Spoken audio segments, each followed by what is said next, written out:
ভাইজান কিচ্ছু বলে নাই, মারবেন না, খবরদার। এই আস্তে নিয়ে যান, কোনো মারামারি করবেন না, আস্তে নিয়ে যান। এই আমি অনুরোধ করতেছি, মারবেন না, কেউ মারবেন না। পাগলের পাগলামি যখন বেড়ে যায়, আল্লাহর কোরআন তাকে শাস্তির বিধান দিয়ে সতর্ক করে। পাগলামি যদি না থামায়, ফেরাউন নমরুদের মতো জুতা পেটা করে বাংলাদেশের মানচিত্র থেকে আল্লাহ তাকে জুতা পেটা করে জিল্লুতি দিয়ে দেয়।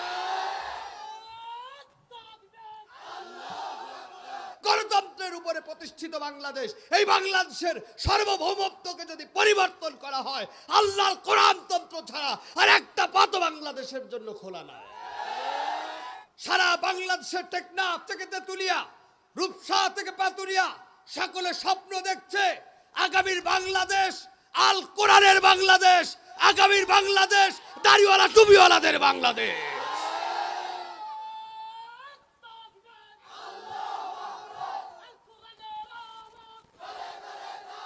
কোরআন শরীফে কখনো কখনো গরম কথা বলেছেন, আবার কখনো কখনো নরম কথাও বলেছেন, কখনো কখনো ক্ষমার কথাও বলেছেন, আবার কখনো কখনো শাস্তির কথাও বলেছেন।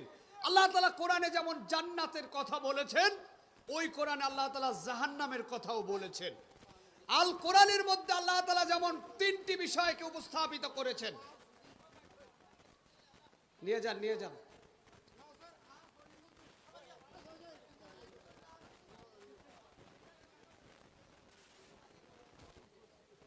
কি থাক থাক, কিছু বলেন না।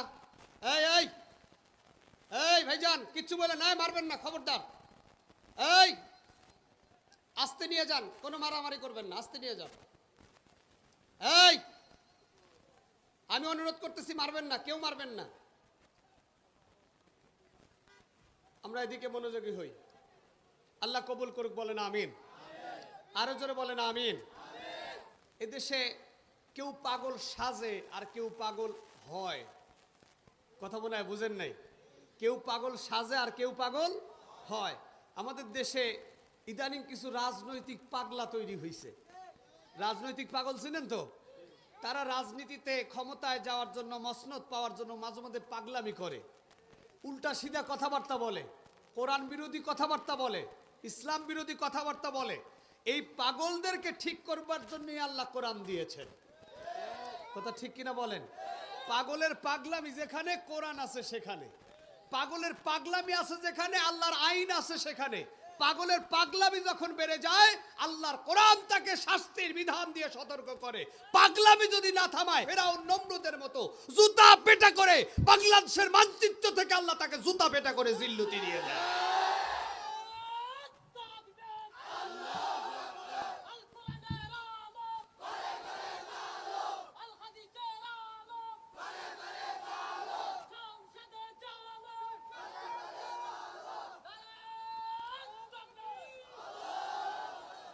আলহামদুলিল্লাহ, বলেন আলহামদুলিল্লাহ। এটা বলছিলাম সূরাতুল আল ফিল, মনে আছে তো আপনাদের? এই সূরাটা হচ্ছে যারা ইসলামের বিরোধিতা করে, কোরআনের বিরোধিতা করে, আল্লাহর দ্বীনের বিরোধিতা করে, এদের জন্য সূরা ফিল হলো একটা থ্রেট। তাদেরকে সতর্ক করবার জন্য আল্লাহ তাআলা সূরা ফিল দিয়েছেন।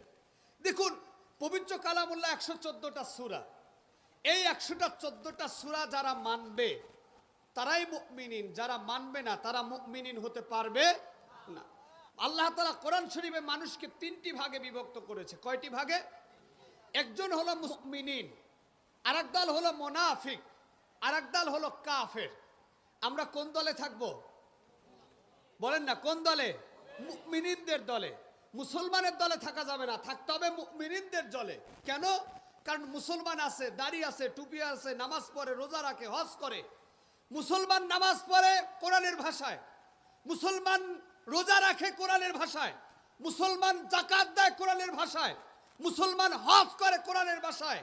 কিন্তু ওই মুসলমানই যখন আল্লাহর কোরআনকে সংসদে নিয়ে যাওয়ার কথা বলা হয়, তখন রাজনৈতিক ইশারা দিয়া ওই মুসলমানই কোরআন যেন সংসদে না যায়, তার জন্য যত রকম পরিকল্পনা করা দরকার, এই মুসলমানের সন্তান সেই পরিকল্পনায় লিপ্ত হয়ে যায়। সুতরাং মুসলমান হলেই আপনি মুমিনিন হবেন না। মুমিনিন হলো তারা যে কোনো কিছুর বিনিময়ে আল্লাহর কোরআনকে তারা সংসদে নিতে চায়। কথা ঠিক কিনা বলেন? এখন আপনার মনে প্রশ্ন আসতে পারে, হুজুর এত কিছু রেখে সংসদে কেন? কারণ হলো সংসদে যতক্ষণ পর্যন্ত কোরআন না যাচ্ছে এই দেশের চরিত্র ততক্ষণ পর্যন্ত পরিবর্তন হচ্ছে না। চুরি বন্ধ হচ্ছে না, ধর্ষণ বন্ধ হচ্ছে না, ডাকাতি বন্ধ হচ্ছে না, শাপলাপুরে চাঁদাবাজি বন্ধ হচ্ছে না, মহেশখালীতে ধান্দাবাজি বন্ধ হচ্ছে না। 53 বছর আব্রাহাম লিঙ্কনের গণতন্ত্র, শেক্সপিয়ারের সমাজতন্ত্র, অমুকতন্ত্র মন্ত্র দিয়া 53 বছর বাংলাদেশ চলেছে। ক্ষমতার পালাবদল হয়েছে, এসেছে ও গিয়েছে, মানুষের পরিবর্তন হয়েছে। আমরা স্পষ্টভাবে দেখতে পেয়েছি 53 বছরই চাঁদা চলেছে, ধান্দা চলেছে, ধর্ষণ চলেছে, দুর্নীতি চলেছে, বাংলাদেশের রিজার্ভ ফান্ড খালি হয়েছে। একটাই কারণ, গণতন্ত্রের উপরে প্রতিষ্ঠিত বাংলাদেশ। এই বাংলাদেশের সার্বভৌমত্বকে যদি পরিবর্তন করা হয়, আল্লাহর কোরআনতন্ত্র ছাড়া আর একটা পাত বাংলাদেশের জন্য খোলা নাই। সুতরাং এই কোরআনকে আমাদের শক্ত হাতে ধরতে হবে। যে কোনো কিছুর বিনিময়ে এখন একটাই স্লোগান দিলের ভিতরে আনতে হবে, যে যে দল করুক, যে যে মত করুক, তুমি আমার ভাই, তুমি আমার হৃদয়ের ভাই, তুমি আমার কলিজার ভাই, ততক্ষণ কোরআন তোমার সাথে আছে। যতক্ষণ কোরআন নাই, তুমি নেতা খেতা ছাতা এগুলো দেখার আমার সময় নাই।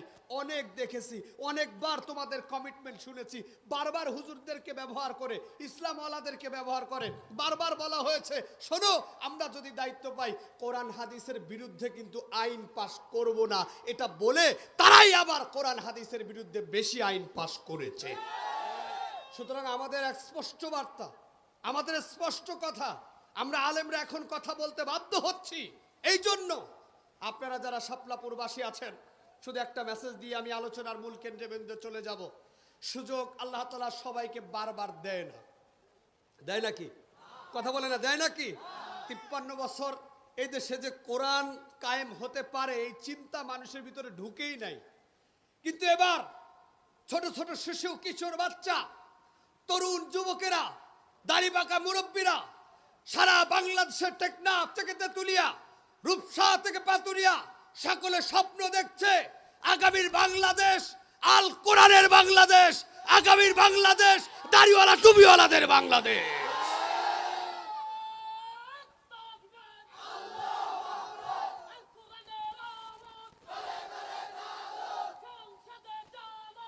হাজিরিন, হাজিরিন,